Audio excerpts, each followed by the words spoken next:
పశ్చిమాసియా దేశాల యుద్ధం కొనసాగుతున్న వేళ అమెరికా టెక్ కంపెనీలపై ఇరాన్ బాంబులు వర్షం కురిపిస్తోంది. మొన్న అమెజాన్, ఇవాళ వరాకిల్ కంపెనీలపై దాడులు చేసింది. మెటా, గూగుల్ ఆఫీసుల పైన దాడులు జరిగే అవకాశం ఉన్నట్లు కూడా ఇరాన్ ప్రభుత్వ వర్గాల నుంచి అయితే సమాచారం అయితే అందుతుంది. అదే జరిగే ప్రపంచ వ్యాప్తంగా టెక్ విభాగంలో సంక్షోభం ఏర్పడే అవకాశం అయితే ప్రధానంగా కనిపిస్తుంది. తాజాగా దుబాయ్ లోని వరాకిల్ డేటాబేస్ ను లక్ష్యంగా చేసుకుని ఇరాన్ దాడులు చేస్తోంది.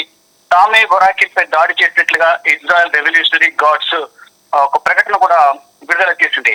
ఇక వరాకిల్ వ్యవస్థాపకుడు లారీ ఎల్లిన్సన్ కు ఇజ్రాయెల్ ప్రభుత్వంతో బలమైన సత్సంబంధాలు కలిగి ఉన్న నేపథ్యంలోనే ఇరాన్ దాడులకు పాల్పడినట్లుగా కూడా తెలుస్తుంది. ఈ దాడి విషయాన్ని దుబాయ్ ఇంకా ధృవీకరించలేదు.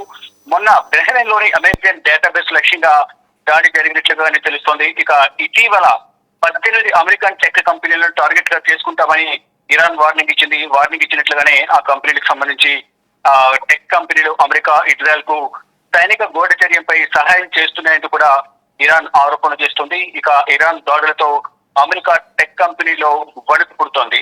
అయితే గత నెల రోజులకు పైగా కూడా అమెరికా, ఇజ్రాయెల్, ఇరాన్ మధ్య దాడులు కొనసాగుతున్న నేపథ్యంలో ఇటు అమెరికాకు సహకరిస్తున్న కంపెనీలు కానీ ఏదైతే దేశాలు ఉన్నాయో ఆ దేశాలన్నింటిపై మేము దాడులు చేస్తామంటూ కూడా మొదటి నుంచి ఇరాన్ చెబుతోంది. దానిలో భాగంగానే పశ్చిమాసియా దేశాలను ఇటు గల్ఫ్ కంట్రీస్ ఏవైతున్నాయో group of Gulf cooperation council ఉన్న కంట్రీస్ ఏవైతున్నది, మరో పశ్చిమాసియా దేశాల్లో ఉన్న ఈ దేశాలన్నీ కూడా పశ్చిమాసియాలో ఉన్న దేశాలన్నీ కూడా అమెరికాకు సహకరిస్తున్న నేపథ్యంలోనే ఇటు అమెరికాకు సంబంధించిన ఆర్థిక మూలాలు ఎక్కడెక్కడైతే ఉన్నాయో ఆర్థిక మూలాలపై దెబ్బ కొట్టడంతో పాటు ఇటు మొత్తం ప్రధానంగా అమెరికాకు సంబంధించి అన్ని విషయాలను చేరవేస్తున్న కంపెనీలు ఏవైతున్న టెక్ కంపెనీలు వాటిని గూఢచర్యలకు సంబంధించిన సహాయ సహకారాలు అందిస్తున్నాయనేది ప్రధానంగా ఇరాన్ ఆరోపణలు చేస్తుంది. దానిలో భాగంగానే ఇటువంటి టెక్ కంపెనీలపై దాడులు చేస్తున్నామంటూ కూడా ఇరాన్ వార్నింగ్ ఇస్తూ ఉంది. అంటే ఒకవైపు ఇజ్రాయెల్, అమెరికా దాడుల నేపథ్యంలో ఇరాన్ ఇప్పటికే ఆర్థికంగా కుదేలైన పరిస్థితి కనిపిస్తోంది.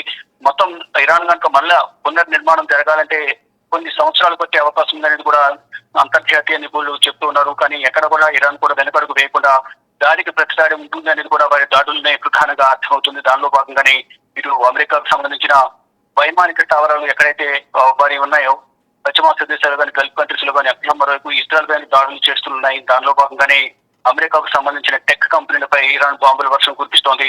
ఇటు అమెజాన్, వరాకిల్, మెటా, గూగుల్ ఆఫీసులపై కూడా ఇంకా దాడులు జరిగే అవకాశం కనిపిస్తుంది. ప్రజెంట్ అయితే అమెజాన్, వరాకిల్ పై దాడులు చేశాయి. ఇక ఫర్దర్ గా మిగతా టెక్ కంపెనీస్ ఏవైతే ఉన్నాయో వాటిపై కూడా దాడి జరిగే అవకాశం కూడా తెలుస్తుంది. ఒకవేళ అదే జరిగితే కనుక ప్రపంచ వ్యాప్తంగా టెక్ సంబంధించి సంక్షోభం ఏర్పడే అవకాశం ఉందని కూడా తెలుస్తుంది. మరోవైపు దుబాయ్ లోని వరాకిల్ డేటాబేస్ ను కూడా టార్గెట్ గా చేసుకుని ఆ దాడులు చేస్తుంది ఇరాన్. ఎక్కడికక్కడ దాడులు ప్రతిదాడులతో పశ్చిమాసియా దేశాలు ఇటు అమెరికా, ఇటు ఇరాన్, ఇజ్రాయెల్ కూడా అటుడుగుతున్నాయి. అమెరికా ప్రజలు కూడా ఆర్థిక సంక్షోభాన్ని ఎదుర్కొనే అవకాశం ఉందని కూడా తెలుస్తోంది. ఇప్పుడు యుద్ధం వల్ల అక్కడ కూడా ఇప్పటికే కొంత ఇబ్బందికర వాతావరణం ఏర్పడింది. ఇటు ఇజ్రాయెల్ లో కూడా ప్రధానంగా ఇరాన్ చేసిన దాడుల వల్ల ఆర్థికంగా ఇజ్రాయెల్ కూడా చాలా వరకు నష్టపోయింది. కానీ ఈ రెండు దేశాలు పశ్చిమాసియా దేశాలతో కంపేర్ చేస్తే మాత్రం ఇరాన్ మాత్రం ఆర్థిక సంక్షోభాన్ని తీవ్రంగా ఎదుర్కొంటుంది. అనేక మంది ప్రాణాలు కోల్పోయారు, లక్షల సంఖ్యలో ఇళ్లను కోల్పోయారు.